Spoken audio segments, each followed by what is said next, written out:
주님의 이 사랑의 고백이 진실된 우리의 외침, 진실된 우리의 고백이 되기를 간절히 바라고, 주님이 정말로 사랑하시는 그 사랑을 마음껏 느끼며 승리하는 여러분들의 삶이 되시기를 주님의 이름으로 간절히 축원을 드립니다. 같이 따라해 볼까요? 그리스도 예수 안에서, 다시 합니다. 그리스도 예수 안에서. 오늘 함께 나누실 말씀의 제목입니다. 여러분들 레나 마리아라는 그러한 여성을 아십니까? 레나 마리아라는 그 여성, 두 팔이 없습니다. 한쪽 다리도 다른 다리에 비해서 현격하게 짧습니다. 1968년도에 스웨덴의 한 마을에서 태어난 그러한 여인입니다. 중증 장애인으로 태어납니다. 병원에서는 이 여인을 보호소에 맡길 것을 그 부모에게 권유합니다. 그런데 그녀의 부모는 하나님이 주신 아이로 이 레나 마리아를 확신합니다. 그리고 그 아이를 양육하며 정성과 사랑으로 또한 믿음 가운데에서 이 아이를 양육합니다. 3살 때부터 부모님들이 이 아이에게 수영을 가르쳤어요. 수영에 탁월한 재능을 보입니다. 그래서 이 스웨덴 대표, 이 장애우 수영 선수로서 스웨덴 대표로서 세계 대회에 나가서 금메달을 4개나 따고요. 우리 한국의 88 올림픽 때도 이 장애우 올림픽에 출전해서 아주 좋은 성적을 거두기도 합니다. 뿐만 아니라 이 운동 수영뿐만 아니라 또 이 그녀는 저 앞에 보이는 하나밖에 없는 그 발을 가지고 십자수를 놓기도 하고요. 손이 아닌데 발로 십자수를 놓기도 하고, 또 피아노를 치기도 하고 자동차 운전까지도 해요. 또 성가대 지휘를 합니다. 하나님께서 찬양의 달란트를 주셔서 너무나 아름다운 목소리를 허락하시고, 스톡홀름에 있는 음악대에서 현대 음악을 전공하고, 또 재능을 인정받아서 스웨덴 왕립 장학생으로 미국에 유학 와서 이 미국에서 가스펠을 공부한 후에 지금은 전 세계를 다니면서 그 아름다운 목소리로 하나님을 찬양하는데 이 레나 마리아가 사용되어지고 있습니다. 이 레나 마리아가 발로 쓴 내 인생의 악보라는 그러한 자신의 자서전적 책에서 이러한 말을 했던 것을 제가 읽었습니다. 내가 태어났을 때도 하나님은 내 곁에 계셨을까? 왜 하나님은 내게 이렇게도 많은 고난, 고통, 질병, 장애를 주셨는지 묻고 싶을 때가 있다. 그러나 나는 그래도 하나님께 감사한다. 그리고 하나님을 사랑한다. 때로는 몸이 굳어지는 걸 느끼고 무리하면 허리에 심한 통증으로 고통 가운데 있다. 팔이 있다면 좋았을 텐데 하는 생각이 간절할 때가 너무나 많다. 하지만 현재 내 모습 그대로라도 하나님은 나와 함께 하신다는 것이 믿어진다. 이건 역시 하나의 기적이다. 나는 나와 함께 하시는 그분을 평생토록 찬양하고 싶다. 두 팔이 없는, 한쪽 다리도 짧은 이 레나 마리아가 그렇게 고백하고 살아갑니다. 여러분들 두 팔이 있고 두 다리가 있고 건강한 육신이 있고 나에게 이러한 아름다운 삶을 허락하신 그 하나님을 이 레나 마리아가 느끼는 것처럼 여러분들 그 하나님을 느끼면서 살아가십니까? 제가 이 글을 이렇게 읽으면서요, 그녀가 고백한 그러나 나는 그래도 하나님께 감사한다. 그리고 하나님을 사랑한다. 하나님이 나와 함께 하심이 나는 믿어진다.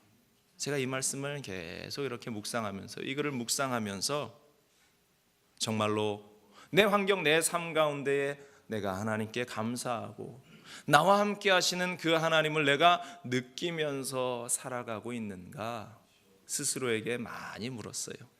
때로는 하나님 앞에 서운하다라고 이야기하고, 하나님 앞에 왜 내 환경은 이거밖에 되지 않느냐라고 내가 그렇게 하소연하지 않았는가. 그런데 우리는 이 레나 마리아, 이 아름다운 찬양을 하나님께 올려드리는 이 여인의 모습을 우리는 기억해야 할 줄로 믿습니다.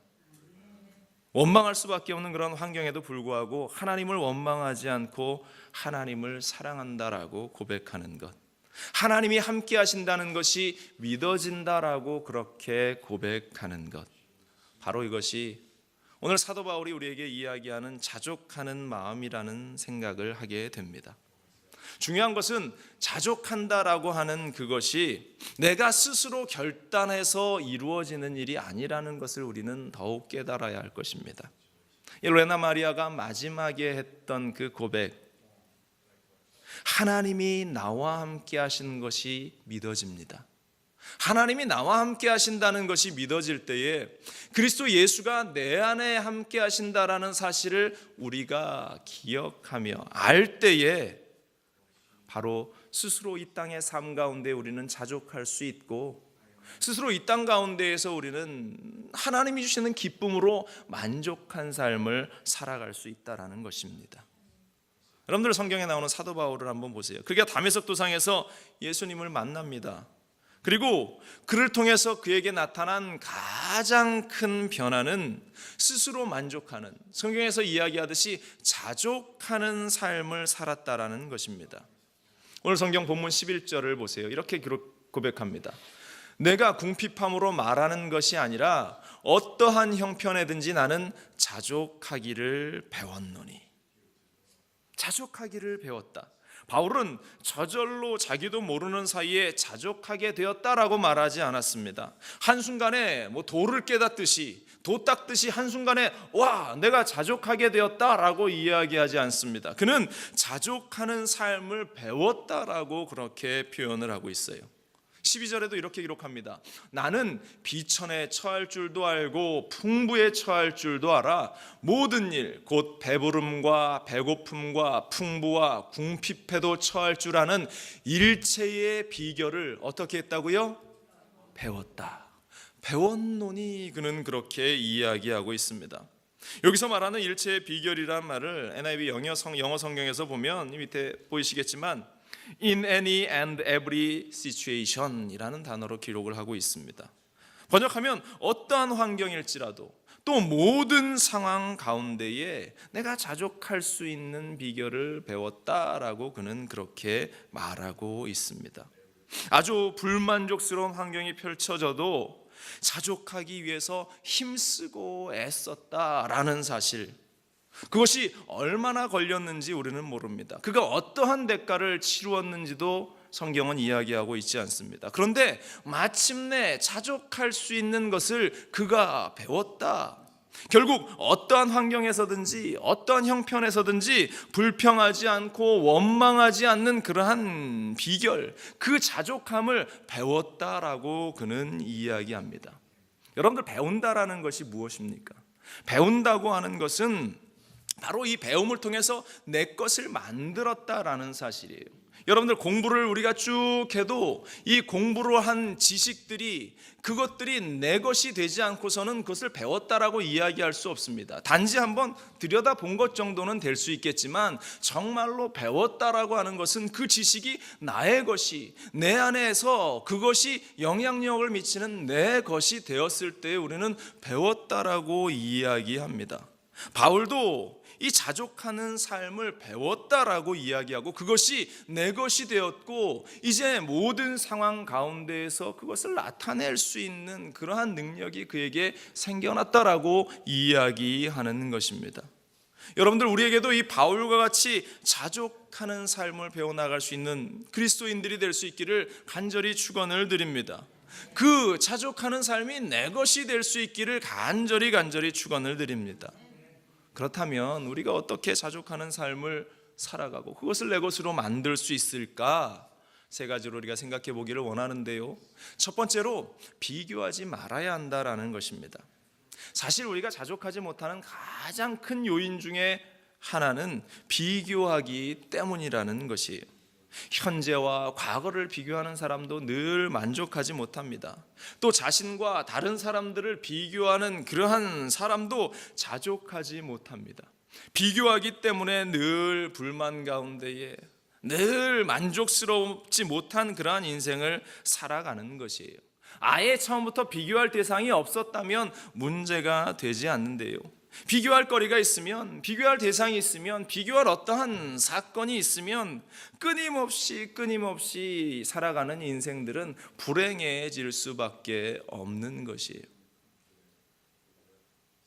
제가 지난 주간에도 우리 성도님 한 분과 만나서 잠시 이야기 나눌 수 있는 시간이 있었는데요, 그분이 저에게 이렇게 말씀을 해주시더라고요. 목사님은 황 목사님하고 달라요 그러더라고요. 목사님은 황 목사님하고 다르기 때문에 목사님 황 목사님과 비교하지 마세요, 저한테 그러한 이야기를 해주시더라고요. 제가 그때 깨달았어요. 저는 거기에 대해서 사실 생각을 하지 않는다라고 생각을 했습니다. 그런데 그 이야기를 듣는 순간 하나님 깨닫게 하셨어요. 내가 은연중에 내 전임이었던 사람이 아무리 그렇지 않는다고 해도 그렇게 생각이 느껴질 수밖에 없어요. 본인 스스로가 전임이었던 우리 황선호 목사님하고 저 스스로가 제가 이렇게 비교하는 모습들을 많이 가졌던 제 모습을 제가 발견하게 됐습니다. 그러면서 하나님한테 회개했어요. 돌아오는 길에 하나님, 그렇군요, 제가 이것을 놓치고 있었군요. 하나님 나로 하여금 깨닫게 해주시면 감사합니다. 은연중에 그러한 모습이 우리 가운데에 많이 있다라는 것이에요. 여러분들, 이스라엘의 그 초대왕 사울을 한번 보십시오. 원래 사울이 어떤 사람이었습니까? 그가 왕으로 부르심을 받을 때의 모습을 보면 꽤 괜찮은 사람, 아주 괜찮은 사람이었습니다. 사무엘상 9장 2절을 보면 이런 말씀이 있어요. 기스에게 아들이 있으니 그의 이름은 사울이요 준수한 소년이라. 이스라엘 자손 중에 그보다 준수한 자가 없고 키는 모든 백성보다 어깨 위만큼 컸더라. 이 사울이라는 사람의 이 모습이 얼마나 멋졌던가를 성경은 기록하고 있어요. 키도 남들보다 크고 얼굴도 준수했고 모든 것이 아주 훌륭한 그러한 사람이었습니다. 장점은 외모뿐만 아니었어요. 9장 21절에 보면 이렇습니다. 사울이 대답하여 이르되 나는 이스라엘 지파의 가장 작은 베냐민 지파 사람이 아니니까 또 나의 가족은 베냐민 지파 모든 가족 중에 가장 미약하지 아니하니까 당신이 어찌하여 내게 이같이 말씀하시니까. 그를 왕으로 세우려는 그러한 사무엘의 이야기를 들으면서 그는 그렇게 겸손하게 이야기하고 있습니다. 스스로 왕이 될 자격이 없다라고 이야기하는 그러한 너무나 겸손한 사람이었습니다. 그런데 그런 그가 다른 다윗과 비교하기 시작하면서 문제에 빠집니다. 어느 날 블레셋이 공격해 왔을 때에 골리앗을 앞세우고 쳐들어온 그 상황 가운데에서 아무도 골리앗을 넘어뜨리지 못할 때에 소년 다윗이 등장해서 그 물맷돌 한 방으로 골리앗을 쓰러뜨리지 않습니까?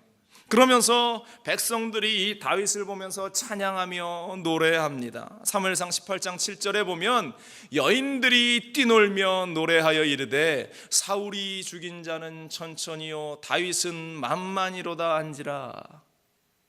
여기 등장하는 여인들도 참 주책입니다.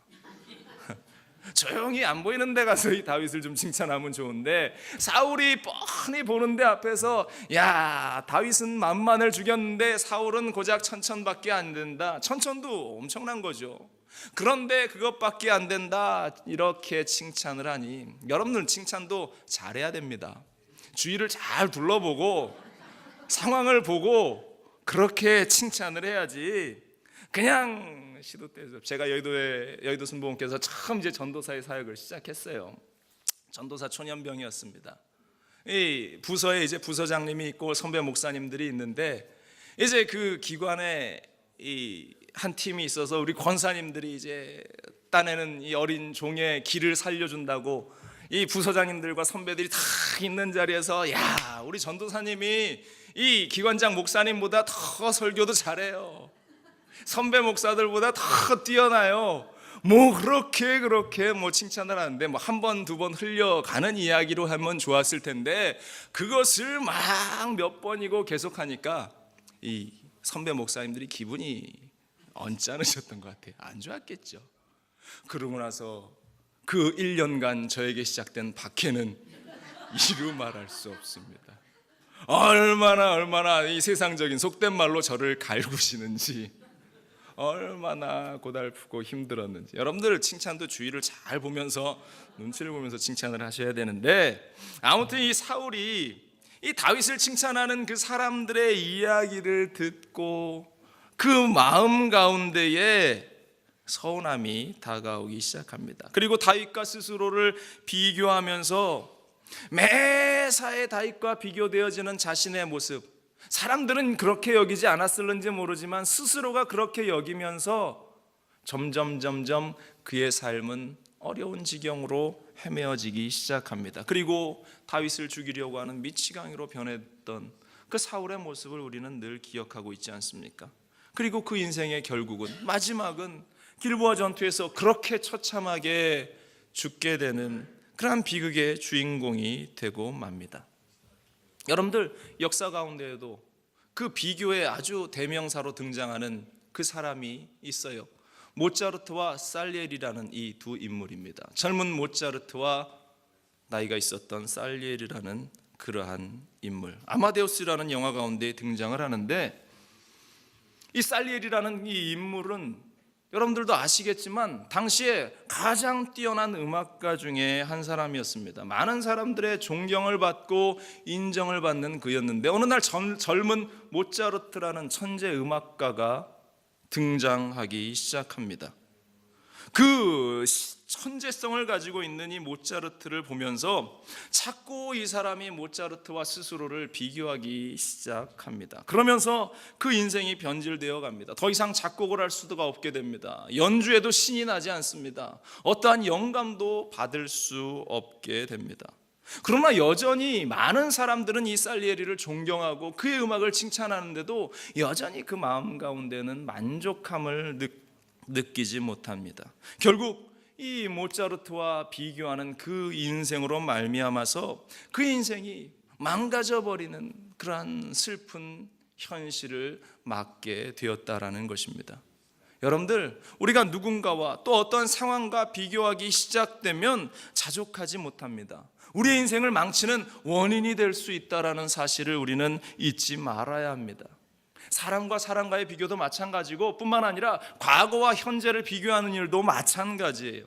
우리는 자꾸만 지나간 과거를 이야기하면서 내가 왕년에 한국에 살 때 얼마나 잘 나갔는 줄 아느냐, 내가 한국에 살 때 얼마나 좋은 집에 얼마나 많은 돈을 가지고 얼마나 멋지게 내가 살았는지 아느냐, 왕년회라는 것을 자꾸 이야기합니다.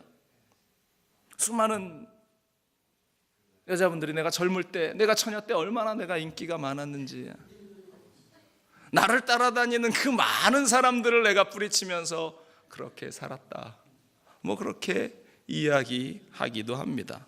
그런데 여러분들, 과거와 현재의 삶을 비교하다 보면 자족하기는커녕 늘 후회가, 늘 불평과 늘 원망만이 우리 가운데 가득하게 됩니다. 여러분들, 현재의 삶에 감사하고 자족함을, 그러한 삶을 살 수 있게 되기를 주님의 이름으로 간절히 축원을 드립니다. 사도 바울이 어떤 사람이었어요? 사도 바울은 그가 다메섹 도상에서 주님을 만나기 전까지 그의 삶은 어찌 보면 더 멋진 그의 삶이었습니다. 부족한 것이 없이 자랐던 그의 삶이었어요. 사도행전 22장 3절을 보면 이렇습니다. 나는 유대인으로서 길리기아 다소에서 났고 이 성에서 자라 가말리엘의 문화에서 우리 조상들의 율법의 엄한 교훈을 받았고 오늘 너희 모든 사람처럼 하나님께 대하여 열심히 있는 자라. 길리기아 다소 출신이었고 로마 시민권을 가지고 있었던 사람이었고, 가말리엘, 다른 수식어 붙이지 않아도 가말리엘이라는 이름만 대도 사람들이 와, 존경함을 갖는 그 선생의 수제자로서 그 학업에, 또한 가정 가문에 부족한 것이 없는 것을 가지고 살았던 그러한 배경을 가지고 있는 바울이 지금 로마 감옥에 갇혀서 인간 이하의 대접을 받고 있고 죽음을 기다리고 그 모든 구속 가운데 있는 자신의 모습을 보면서, 만약 이 바울이 과거의 삶과 지금 자신의 삶을 비교했다면 인간적으로 자존심도 상하고 억울함으로 밤잠을 설쳐야 마땅한 일인데, 이 바울은 지금 그렇게 비참함을 고백하는 것이 아니라 나는 스스로 자족함을 배웠다, 그 일체의 비결을 내가 배웠기에 지금 내 삶에 나는 너무나 기쁘고 행복하고 만족한 삶을 살아가고 있다. 바울은 지금 그렇게 고백하고 있는 것입니다. 여러분들 지금 그리스도 안에 있는 이 바울의 모습이 저와 여러분들의 모습이 될 수 있기를 주님의 이름으로 간절히 축원을 드립니다. 지금 나의 이 모습이, 나의 삶이 어느 때보다 가장 아름다운 삶이고 아름다운 모습이다라는 사실을, 예수 그리스도 안에 있는 나의 삶이 최고의 삶임을 여러분들 잊지 않게 되기를 간절히 축원을 드립니다. 여러분 옆에 분들하고 인사 나누세요. 지금 당신이 최고입니다. 이렇게 인사 나눠주세요. 지금 우리 권사님들이, 우리 집사님이 최고입니다. 여러분들의 삶이, 지금의 삶이 최고예요. 과거의 삶에 또 다른 어떠한 누군가가 우리는 비교의 대상이 되어서는 안 된다라는 것입니다. 과거는 아름다운 추억으로 내버려 두세요. 가끔 그 추억을 꺼내면서, 그 추억의 앨범을 꺼내서 보면서 그래 그때 이런 시절도 있었지 하면서 살짝 우리의 미소만 지으면 충분합니다.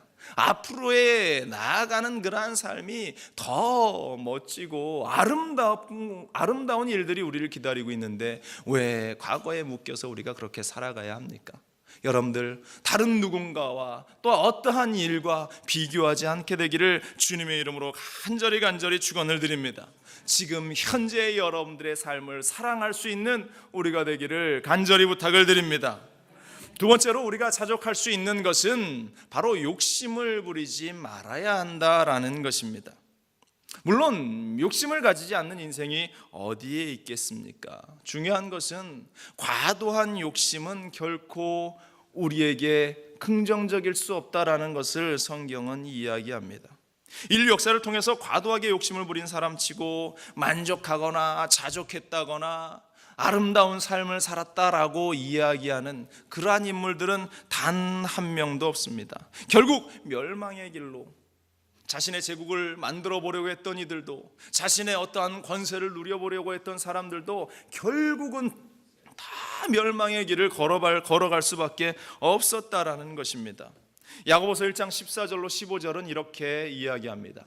오직 각 사람이 시험을 받는 것은 자기 욕심에 끌려 미혹됨이니.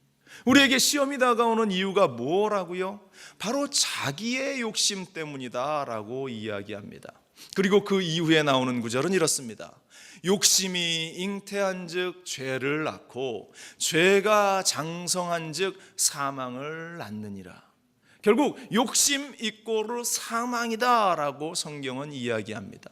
그리고 16절에 내 사랑하는 형제들아 속지 말아라. 사단은 끊임없이 우리에게 욕심을 심어줍니다. 이것을 다른 말로 포장해서 자기 성취라고 이야기하기도 하고 어떠한 성공을 향한 다른 박질이라고도 이야기합니다. 그런데 그것을 그렇게 포장했을 따름이지 내 안에 욕심이 발동되어지기 시작하면 만족하지 못하면서 결국 사망의 길로 가는데 사단이 주는 마음임을 성경은 말하고 있습니다. 그래서 내 사랑하는 형제들아 속지 말아라. 그것은 거짓이다라고 우리에게 이야기하고 있습니다. 세계적인 갑부, 미국의 가장 큰 부자였던 록펠러라는 사람, 그가 어머니의 유언을 듣고 그가 중병에서 회복되어지고 하나님을 만나서 학교도 짓고 교회도 짓고 선한 사업을 많이 했는데요, 그 이전에 정말로 하나님을 만나기 이전에 세상의 부를 얻기 위해서 그가 발버둥 치던 그 시절에 기자가 이 록펠러를 찾아가서 물어봤답니다.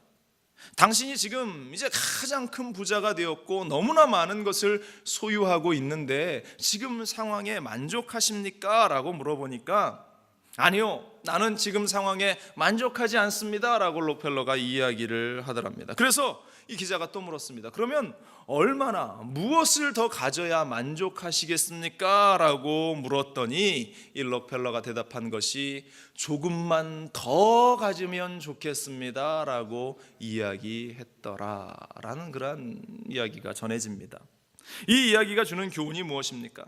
행복이 어떠한 물질에, 돈에 있는 것이 아니라는 것을 우리에게 다시 한번 이야기하고 있는 것입니다. 소유에 있지 않다라는 사실을 우리에게 이야기합니다. 이 세상에 우리가 살아가면서 만족을 얻을 수 있는 그것은 돈도 아니고 명예도 아니고 권세도 아니고 세상이 주는 것은 아무런 만족도 줄 수 없다라는 것을 이 록펠러의 이야기를 통해서 우리는 깨달을 수 있습니다.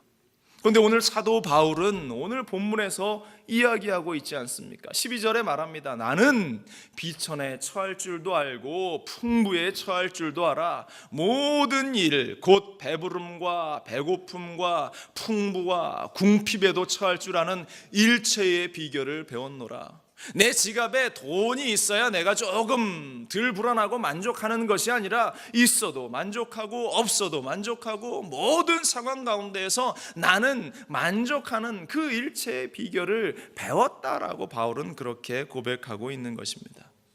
여러분들 배부르다고 배부른 것이 축복이라고 생각하십니까? 내 통장에 돈이 가득 있어야 내가 축복받은 인생이다라고 생각하십니까? 풍요로움이 우리 가운데에 있어야 축복받은 인생이다라고 생각하십니까? 만약 그렇게 생각한다면 우리는 잘못된 신앙을 살아온 것입니다. 많은 사람들을 보세요. 세상을 보세요. 그 풍요로움 때문에 타락합니다.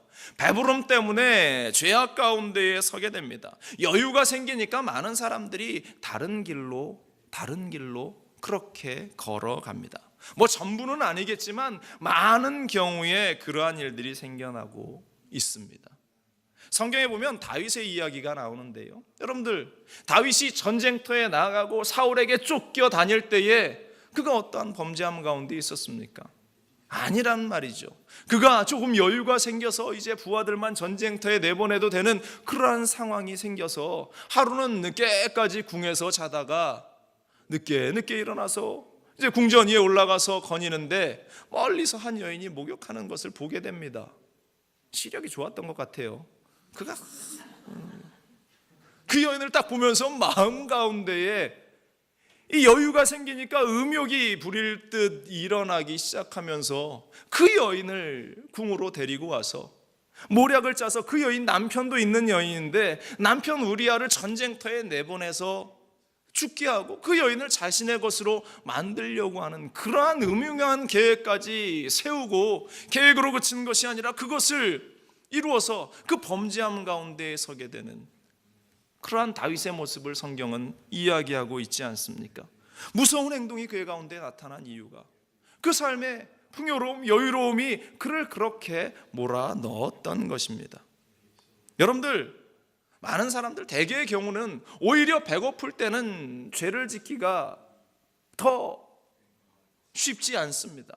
굳이 내가 죄악 가운데에 눈을 돌릴 그러한 겨를이 없습니다. 그런데 여유롭게 되기 시작하면서, 풍요함을 누리기 시작하면서, 오늘날 이 땅이 많은 풍요로움 가운데에 있으면서 타락하고 음란하고 죄악 가운데에서 또 더 남의 것을 뺏기 위해서 혈안이 되어 있는 그러한 모습을 우리는 발견하지 않습니까? 여러분들, 바울은 고백합니다. 내가 배부를 때나 배고플 때나 나는 자만하지 않습니다. 나는 자족하며 살아갈 수 있는 것, 배부를 때도 만족하지만 배가 고플 때도 만족하고, 어떠한 상황 가운데 있을지라도 주님께서 주시는 만족감으로 나는 하루하루 살아갑니다. 여러분들, 오늘 지금 우리에게 필요한 것이 사도 바울과 같이 인간의 욕심을 가지고 살아가지 않는 자족하는 모습일 줄로 믿습니다. 여러분들 가운데 그와 같은 모습이 있게 되기를 간절히 축원을 드립니다. 없는 것에 고민하지 마세요. 내가 없다고 고민하는 것이 아니라 오히려 내가 없음에 감사하고 지금 나에게 있는 것을 돌아보면서 우리는 이 감사의 계절에 더욱 감사할 수 있기를 주님의 이름으로 간절히 축원을 드립니다. 작은 것에 우리가 감사하고 나에게 주신 그것에 감사하며 나아갈 때에 하나님은 그 모습을 보면서 더욱 큰 것을 우리에게 맡겨주신다라는 것입니다. 아멘. 제가 취임식 때요 그러한 말씀을 나눴습니다. 새나무 이야기라는 그러한 어린이 기독교 동화에 관한 이야기를 나눕니다. 저는 가끔 좀 힘들 때 이 동화의 내용을 이렇게 생각하면서 위로함을 얻고 새 힘을 얻는데요, 그 이야기에 등장하는 새나무, 올리브나무와 떡갈나무와 소나무가 등장하는데, 올리브나무는 자신의 꿈이 보석상자가 되는 것이 꿈이었습니다. 아름다운 세상의 보석을 내가 그 안에 담겠다라는 꿈을 이 올리브나무가 가집니다. 또 떡갈나무는 그 꿈이 큰 왕의, 위대한 왕의 배의 한 부속이 되어서 대양을 다니면서 세상을 정복하는 것이 자신의 꿈이었습니다. 또 소나무는 높은 산 꼭대기에 서서 오래 100년, 200년, 수백 년을 살면서 세상에 하나님이 주신 이치를 알게 하는 그러한 청청한 소나무가 되는 것이 꿈이었습니다. 그런데 그 나무들이 다 잘라지면서 이 올리브 나무는 말의 구유의 그 말 먹이를 담는 구유로 바뀌어지게 되고, 이 올리브 나무는 떡갈나무는 왕의 배를 만드는 데 가고 싶었는데 자신의 뜻과는 상관없이 저기 시골의 한 개울가를 오가는 나룻배로 전락해버리고 말고, 소나무는 번개를 번쩍 맞아서 썩어져 타버리고 쓰레기가 되어서 쓰레기 더미 위에 던져지는 처참한 신세가 되었더라. 그런데 얼마 후에 요셉과 마리아가 아이를 낳을 곳을 찾다가 한 마구간에 들어갔는데, 거기서 아이를 낳아서 그 아이를 눕혀 놓았던 것이 이 올리브 나무로 만든 그러한 구유였다. 세상에 어떠한 보석보다 더 아름다운 아기 예수를 담을 수 있는 그러한 구유가 되었더라. 또 시간이 지나서 예수님이 장성하셔서 이제 마을을 건너가야 하는 그러한 강 어귀에 서 있을 때에 예수님이 배를 타셨는데, 그 배가 바로 이 떡갈나무로 만든 그러한 배였다. 세상에 어떠한 왕보다 가장 위대한 왕을 태우는 그러한 은혜의 자리에 서게 되었다.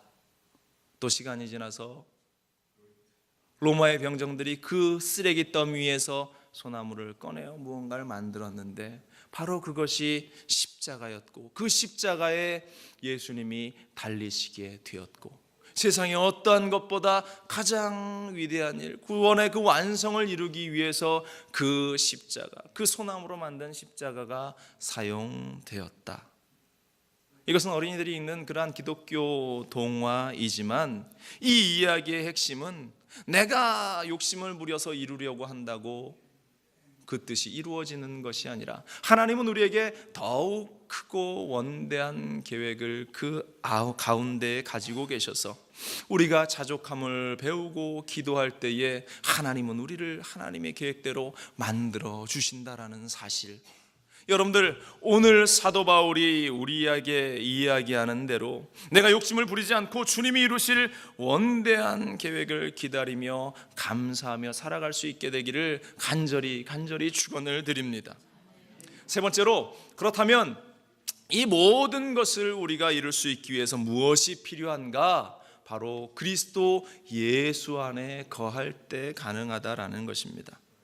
오늘 빌립보서를 보면 계속적으로 반복되는 그러한 단어가 있습니다. 바로 그것은 기쁨이라는 그러한 단어인데요, 이 사도 바울은 이 기쁨이라는 단어를 말씀하면서 이 기쁨 앞에 하나의 수식어를 붙여놓고 있습니다. 바로 그것은 다름 아닌 주님 안에서라는 그러한 단어예요. 그리스도 예수 안에서라는 그 단어를 붙여놓고 있습니다. 빌립보서 3장 1절을 보면 이렇습니다. 끝으로 나의 형제들아, 주 안에서 기뻐하라. 너희에게 같은 말을 쓰는 것이 내게는 수고로움이 없고 너희에게는 안전하니라. 주 안에서 기뻐하라 라고 그는 말합니다. 또 빌립보서 4장 4절은 말합니다. 주 안에서 항상 기뻐하라. 내가 다시 말하노니 기뻐하라. 주 안에서 기뻐하라고 이야기합니다. 10절도 이렇게 말합니다. 내가 주 안에서 크게 기뻐함은 너희가 나를 생각하던 것이 이제 다시 싹이 나미니 너희가 또한 이를 위하여 생각은 하였으나 기회가 없었느니라. 주 안에서 크게 기뻐한다라고 이야기합니다. 주 안에서라는 말이 계속 반복되고 있습니다. 사실 지금 바울의 현재 상황은 기뻐할 수 있는 상황이 아닙니다. 그냥 그가 감옥에 처박혀 있는 그러한 모습이 아니라, 그는 죄수로서 이제 판결을 받았고 사형 선고를 받은 그러한 상황입니다.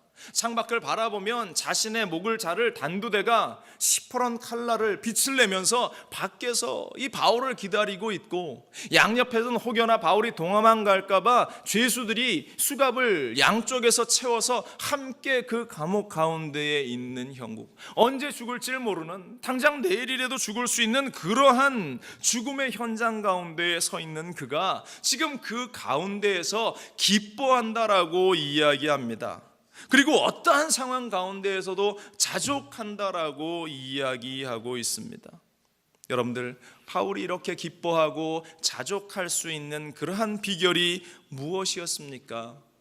우리가 아는 대로 그가 다메섹 도상에서 주님을 믿는 사람들을 잡으러 가는 그 여정 가운데에서 그가 예수님을 만났고, 그 이후로 그 안에 예수 그리스도가, 그리스도 예수께서 그 안에 자리 잡으셨기 때문에 그는 어떠한 상황 가운데에서도 주님을 의지하고 주님과 함께하고 주님께서 주시는 만족함으로 그는 살아갔다라고 성경은 이야기하고 있는 것입니다.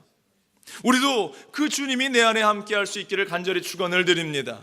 그리스도 예수 안에 있는 우리가 될 수 있기를 간절히 축원을 드립니다. 그리고 그는 마지막 13절에 이렇게 고백하고 있습니다. 내게 능력 주시는 자 안에서 내가 모든 것을 할 수 있느니라. 우리가 너무나 사랑하는 말씀이죠. 내게 능력 주시는 자 안에서 모든 것을 할 수 있느니라. 영어 성경은 I can do everything through him who gives me strength라고 이야기를 합니다. 나에게 능력 주시는 그분, 나에게 능력 주시는 그분을 통해서 내가 모든 것을 할 수 있다라고 이야기를 하고 있습니다. 그런데 이 문구를 보면서 우리가 문득 오해를 할 때가 많이 있어요.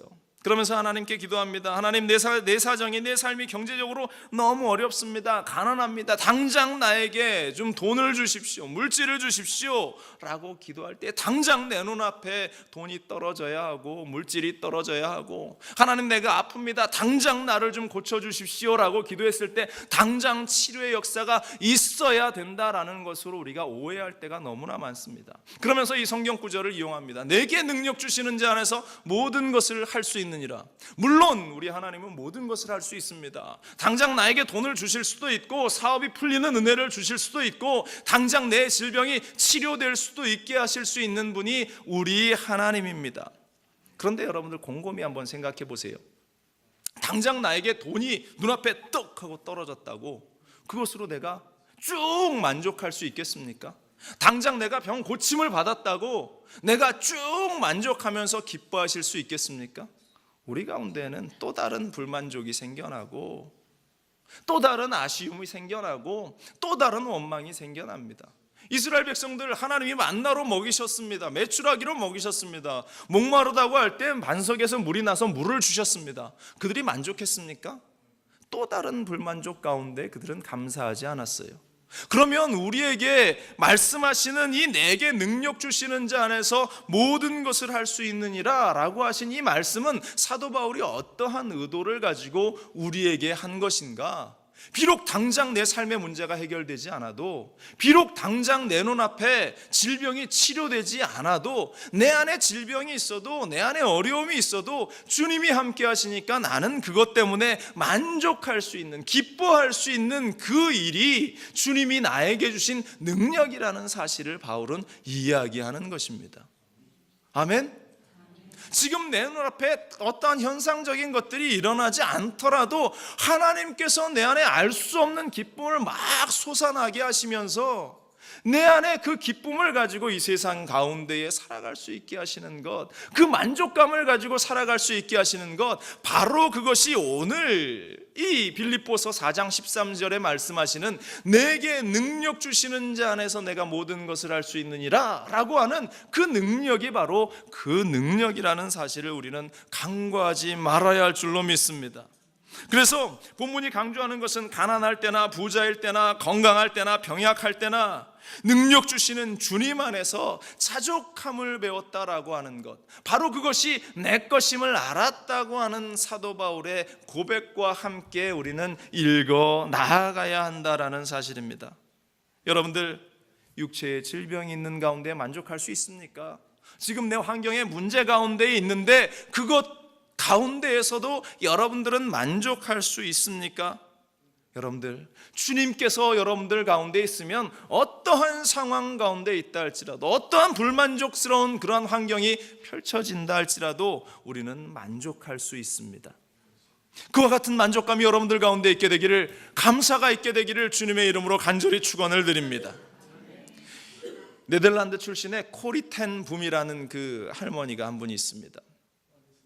2차 대전 당시에 이 온 가족이 이 유대인을 숨겨주었다라는 그러한 이유로 나치 수용소에 갇히게 됩니다. 가족들은 모두 그 수용소에서 죽게 되고 이 코리 할머니만 그 수용소에서 살아남게 됩니다. 그 이후에 그가 그 살아남았던 그러한 것들을 기억하면서 또 그 아픔 가운데 고통받는 사람들을 위로하면서 복음을 전하는 증거자가 되었는데요. 특별히 독일에 가서 이 여인이 복음을 증거합니다. 독일에 가서 그들에게 말합니다. 당신들도 피해자인 것을 내가 압니다. 예수님이 그러한 당신들, 독일인들도 사랑하십니다. 죄를 용서하십니다. 라고 복음을 전하는데요. 그가 이 수용소에서 겪었던 한 일화를 그의 책에 기록하고 있습니다. 온 가족들이 그 나치 수용소에 잡혀가게 되는데 그때에 그 자신의 그 코리 할머니의 언니 메시라고 이름하는 그러한 언니, 이 여러분들이 보는 화면 제일 왼쪽 끝에 보이는 그 할머니가 그분이 그 메시라는 그러한 여인이었는데요. 이 코리 할머니보다 믿음이 더 좋았던 것 같습니다. 그들이 수용소를 몇 개를 거쳐가면서 가장 악질적이라고 소문난 라벤슨부르크 수용소라는 곳으로 가게 됩니다. 그런데 이 소문을 듣자마자 이 메시 언니가 무릎을 꿇으면서 이렇게 하나님께 기도했대요. 하나님 감사합니다. 우리를 위해서 라벤슨부르크 수용소에서 무엇을 준비하셨습니까? 이렇게 기도를 하더래요. 여러분들 그렇게 기도할 수 있겠어요? 가장 악명 높은 수용소로 내가 가게 되는데 이곳을 위해서 나에게 무엇을 준비하셨습니까? 라고 이 여인은 그렇게 기도하더래요. 이윽고 이 라벤슨부르크 수용소에 도착하는데요, 조그만 감방 안에 사람들이 우글우글 가득 차서 이 어디 자리 잡고 앉을 만한 틈도 없을 만큼 그 복잡한 수용소 안에 집어넣었더랍니다. 감방에 들어가자마자 이 언니가 또 기도하더랍니다. 하나님, 이 추운 겨울에 이렇게 많은 사람들이 함께 어울려 살 수 있는 따뜻한 거처를 주시니 감사합니다. 또한 복음을 전할 수 있는 이웃들을 이렇게 많이 주시니 감사드립니다. 그 수용소 안에서 어디 앉을 수도 없는 그러한 곳에서 그렇게 감사의 기도를 드리더랍니다. 그런데요, 그 감방에 가보니까 그 감방은 이와 벼룩이 막 득실득실거리는 그러한 감방이었어요. 온몸이 근질근질해서 사람들이 다 짜증스러운 표정으로 서 있는데 이 메시라는 여인이 그것을 또 감사하기 시작합니다. 하나님, 벼룩을 주신 것을 감사합니다. 그랬더니 이 코리가 동생이 듣다 도저히 못 참겠어서 언니 다른 건 다 좋은데 벼룩 이까지 주신 것이 뭐가 그렇게 감사하다고 또 그렇게 감사 기도를 드립니까? 라고 이야기했더니 베시가 대답하더래요. 나도 하나님께서 벼룩과 이를 주신 이유는 잘 모르겠다.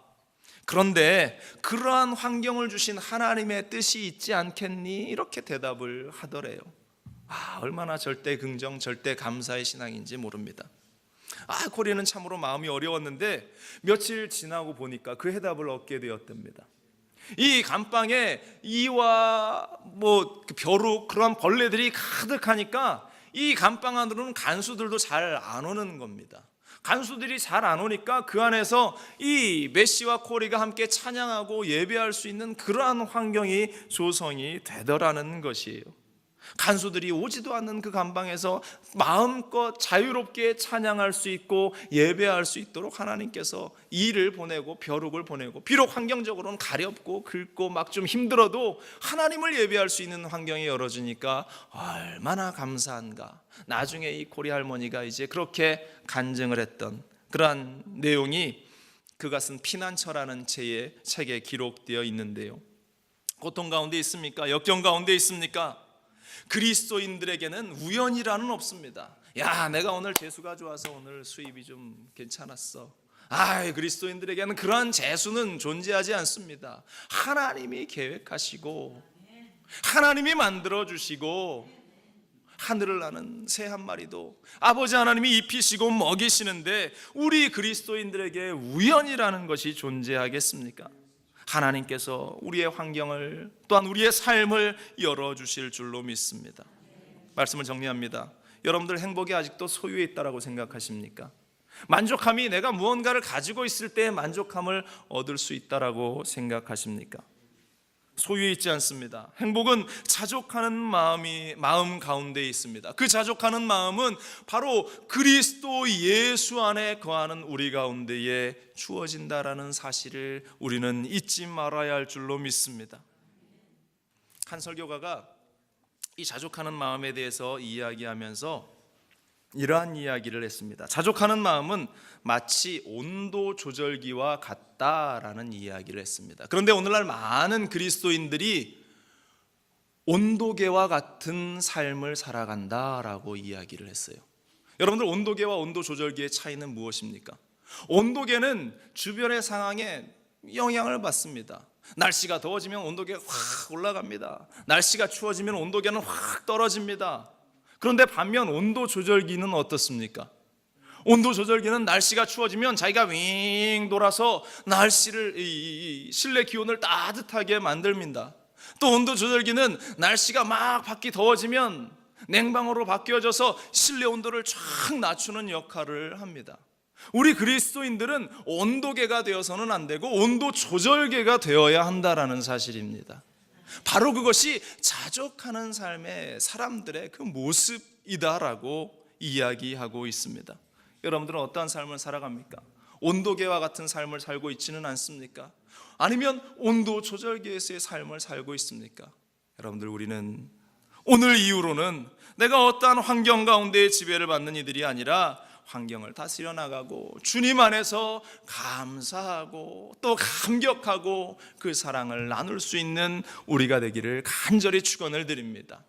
이제 우리가 내일부터 이제 특별 새벽 예배 일주일간 진행되는데요, 그리스도 예수 안에서라는 타이틀을 가지고 이제 이 한 주간 우리가 새벽 예배를 할 텐데, 여러분들, 내가 그리스도 예수 안에서 자족함을 배우고 그리스도 예수 안에서 승리하는 삶을 배워나가고 그것을 내 것으로 만들 수 있는 귀한 삶이 우리 가운데 펼쳐질 수 있기를 주님의 이름으로 간절히 축원을 드립니다. 기도하겠습니다. 사랑과 은혜 많으신 아버지 하나님, 주님을 기억하며 우리가 이 예배의 자리에 달려나왔습니다. 우리에게 주시는 하나님의 말씀이 어떠한가 늘 묻고 또 묻고 또 묻습니다. 오늘 사도 바울은 그리스도 안에서 그가 일체에 만족하고 자족하는 삶을 배웠다라고 이야기합니다. 오늘도 우리에게 그리스도 예수 안에 거하는 그 믿음, 그 삶이 우리 가운데에 있게 하여 주옵소서. 주님만을 바라보며 만족하고 또 만족하고 도전받고 새로워지는 우리의 삶이 되게 하여 주옵소서. 주님께 모든 영광 올려드리며 이 모든 말씀 우리 주 예수 그리스도의 이름으로 간절히 기도합니다. 아멘. 말씀을 기억하시면서 우리가 성령의 충만함을 위해서, 하나님의 은혜가 우리 가운데 넘쳐나기 위해서 우리 주님 세 번 부르시는 한 목소리로 기도합니다. 주여, 주여, 주여. 할렐루야. 사랑과 은혜 많으신 아버지 하나님, 우리 주 예수 그리스도의 은혜와 그 사랑을 우리가 기억하며, 아버지 하나님, 우리가 삶 가운데에 주님이 주시는 만족감으로 일체의 비결을 배우게 하여 주옵소서. 아버지 하나님이여, 그것은 내 힘으로는 할 수 없습니다. 내가 욕심을 가지지 않는다고, 또한 내 스스로 다른 누군가와 비교하지 않겠다라고 결단한다고 되어질 일이 아닙니다. 물론 그와 같은 결단 가운데에 주님의 은혜가 함께 하실 때에 가능한 일임을 우리가 압니다. 할렐루야. 아버지 하나님, 우리의 생각과 우리의 마음과 우리의 모든 삶의 모습을 하나님 붙잡아 주시고 성령의 충만하게 하시는 그 은혜와 사랑을 우리가 누리며 살게 하여 주옵소서. 할렐루야, 할렐루야, 할렐루야. 아버지 하나님이여, 우리에게 허락하신 하나님의 그 은혜들을 기억하며 우리가 걸어나가게 하여 주옵소서. 할렐루야, 할렐루야, 할렐루야, 할렐루야. 아버지 하나님이여, 하나님이여, 오늘도 우리 가운데에 주의 마음을 허락하여 주옵소서.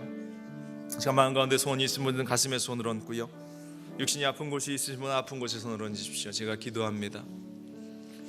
사랑의 하나님, 우리의 마음 가운데에 아직도 세상의 것과 또한 보여지는 것들 때문에 비교하며, 또한 내 안에 솟아오르는 그러한 인간적인 그러한 욕망과 욕심 때문에 힘들어하는 삶이 있습니까? 하나님, 그 모든 환경 속에서 우리의 마음을 붙들고 어렵게 하는 그 모든 환경 속에서 주님, 우리가 노연함을 얻게 하여 주시고 주님이 내 안에 거하시는, 또한 내가 주님 안에 거하는 놀라운 은혜를 가지고 우리가 승리의 삶을 살아갈 수 있도록 도와주옵소서. 마음의 염려와 걱정과 근심은 떠나갈지어다. 서운함도 사라질지어다. 두려움도 사라질지어다. 인간적인 욕심도 떠나갈지어다.